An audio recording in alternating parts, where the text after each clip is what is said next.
Good morning, good afternoon, good night, my friends. Whenever you are watching this, welcome to Mentor Mornings, where I share wisdom from people far wiser than myself to help you own your day and fuel your journey. The art of rhetoric. So, over 3,000 years ago, there was this art of rhetoric that was studied, developed, discussed. It gave people the power to argue without fighting. It gave people the ability to discuss without anger. It gave power, persuasion, influence. It gave people lasting fame. It brought nations together and tore nations apart. It created unity, movement, and change. Evolution came from the power of voice. In 1805, John Quincy Adams was addressing his undergraduates at Harvard, and he said this to them. He said, "To catch from the relics of ancient oratory those unresisted powers which would mold the mind of man to the will of the speaker and yield the guidance of the nation to the dominion of voice." The dominion of voice. He's talking about the power that we have with word. And this is a 5-part series that will cover the foundations to the skill of rhetoric and applying it into your life to be able to allow more persuasion, influence, argument without anger.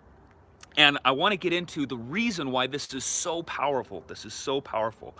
So, okay, when we get into rhetoric, we're talking about the ability to persuade and influence when we're having a discussion. So there's Dr. John Gottman. He was a clinical psychologist who worked with thousands of couples. And over the course of 9 years, they filmed thousands and thousands of hours of couples talking and discussing with each other, and a lot of embarrassing details that came out. There were a lot of, a lot of anger, and what he did is he was able to distinguish between the happy couples and the unhappy couples, and this is powerful.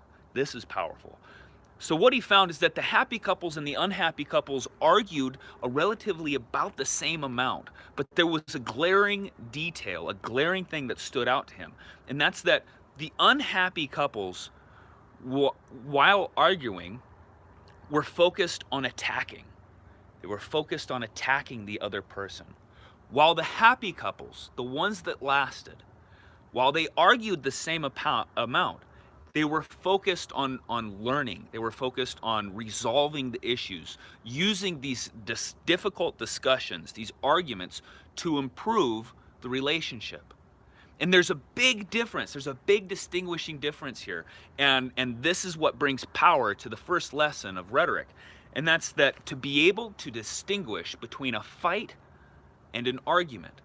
A purpose of a fight is to attack, to aim. Let's see, how did I put this here? I had it worded right. Well, yeah, to take out aggression on the other person. And then the purpose of an argument is to influence or try to persuade the mood, the mind, or the willingness to act of another person. There's a big difference there between fighting and an argument. And this is the foundation of rhetoric, is understanding what you are engaging in. And the very first part of this is setting a goal. And so these 3 goals that we can have when we're trying to use rhetoric or master the ability of using our voice to create influence and persuasion, to move people to act, is the first one is changing the mood. And this is why when you go to like a church service, why there is music playing underlying music playing behind the sermon, is because music is a wonderful tool to influence mood and emotion. And when our moods and our emotions have been influenced, we're much more likely to be open to being persuaded and influenced by a speaker. Emotion creates receptiveness inside of a person. And so according to Jay Heinrichs, author of The Art of Persuasion, he says that this is the easiest of the 3 goals to accomplish when you're working. So the very first thing that we should go after is to create an emotion of receptiveness inside the audience that we are talking to. Okay, so number 2, and by the way, guys, if you appreciate this video, please hit that thumbs up button. Share if you feel like this is worthwhile information, and subscribe if you are not already. This is part 1 of 5 of the art of rhetoric. Okay, so the second goal that we can use when we're trying to use the art of rhetoric is make them decide what you want. This is influencing the mind. So first was changing the mood. The second is changing the mind. You can tell when somebody is trying to change your mind. And as an example, think about when you go to a car salesman. And this is a crude example, but it demonstrates what I'm trying to convey. You go to a car salesman, and the car salesman, when you're there, he doesn't really care what you want to say, and he just lays out, he says, well, you can buy this one or you can buy that one. Like, we all recognize that. That is a cheap, crude tool of influence. So what he's trying to do is, not only is he trying to give you 2 different options of something to buy, he is also steering you away from the third option, and that is of leaving. So he's trying to influence your mind. When we go to the third and the final goal that we can use when we're using the foundation of rhetoric, it's getting the audience to be willing to do something or to stop doing it.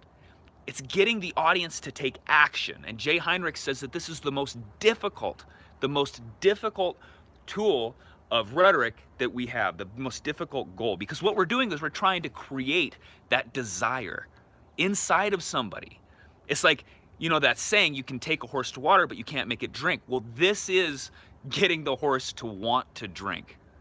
How do we get the horse to want to drink? To create that desire inside of them to take the action, the most difficult one. And so when we enter into an argument, knowing the difference between an argument and a fight is the very first one, and then setting a goal for where do you want this? What is the purpose of this? Are you trying to persuade the mind? Are you trying to persuade the mood? Are you trying to create desire and willingness to act? Hey, good to see you. Good to see you. So to summarize, mind, mood, and action. Set your goals, set your intentions before entering in. It's like if you got pulled over by an officer and you were doing, 65 and a 45, an officer walks up to the car, and says, hey, do you know that you could say, whoa, lock me up, buddy. Take me away, if your goal is to get a chuckle out of your buddies, or if you were looking to make the cop kind of look like a jerk, you would be successful if that's your goal. If your goal is to pull away without a ticket, or maybe just a warning, then you would use a completely different tactic. You would hope to influence the mood of the officer to feel receptive and open to possibly letting you go. And so you'd enter into the conversation completely different. All right, guys, if you appreciate this video, please hit the thumbs up button, share if you feel it's worthwhile, subscribe if you are not already, and I will see you tomorrow with part 2 of the art of rhetoric. Until then, my friends, rise unconquered.